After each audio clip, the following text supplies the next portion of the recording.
पुराने समय की एक कहानी है कि महोसर नाम का एक छोटा सा राज्य हुआ करता था। एक दिन गुप्तचरों ने राजा को सूचना दी कि पैडढोसी राज्य हम पर हमला करने वाला है। गुप्तचरों ने बताया कि खबर एकदम पक्की है। सिर्फ 3 दिनों के भीतर पड़ोसी राज्य अपनी विशाल सेना के साथ हम पर हमला कर देगा और उनकी बड़ी सेना के आगे हमारा टिक पाना बेहद कठिन है। राजा बेहद चिंतित हो गया। उसने तुरंत सभा बुलाई और सभी लोगों से सलाह मांगी कि अब हम लोगों का मरना तय है। अगर किसी व्यक्ति के पास कोई सुझाव है तो वह अपना सुझाव हमारे साथ साझा कर सकता है। राजा के चतुर मंत्री ने कहा, राजन, अब जब जान पर बन ही आई है तो इसका एकमात्र उपाय है कि हमें आज ही पड़ोसी राज्य पर हमला कर देना चाहिए। राजा बोला, मंत्री जी, हमारी सेना बहुत छोटी है, हम उनका मुकाबला कैसे कर पाएंगे? मंत्री बोला, राजन, पड़ोसी राज्य की अभी युद्ध की तैयारी नहीं है। अभी उन पर हमला कर दिया तो वह संभल नहीं पाएंगे और हमारे जीतने की कुछ तो उम्मीदें बनेंगी।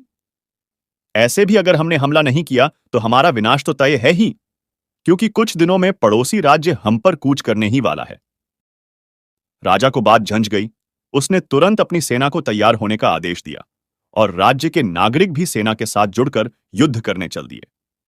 पड़ोसी राज्य में जाने से पहले एक सेना को विशाल नदी के ऊपर बना एक पुल पार करना था।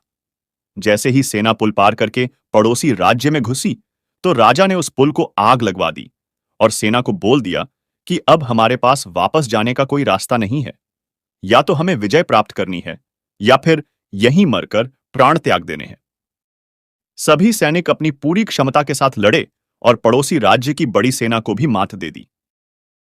मित्रों, जैसे राजा ने अपनी सेना की असफलता के सभी रास्ते बंद किए थे, ठीक वैसे ही आपको भी अपनी असफलता के सभी रास्ते बंद करने होंगे। आपने स्वयं महसूस किया होगा कि जब इंसान के सभी रास्ते बंद हो जाते हैं, तभी वह सबसे ज्यादा मेहनत करता है और सफलता हासिल करता है। अपनी सफलता के लिए खुद को झोंक दीजिए।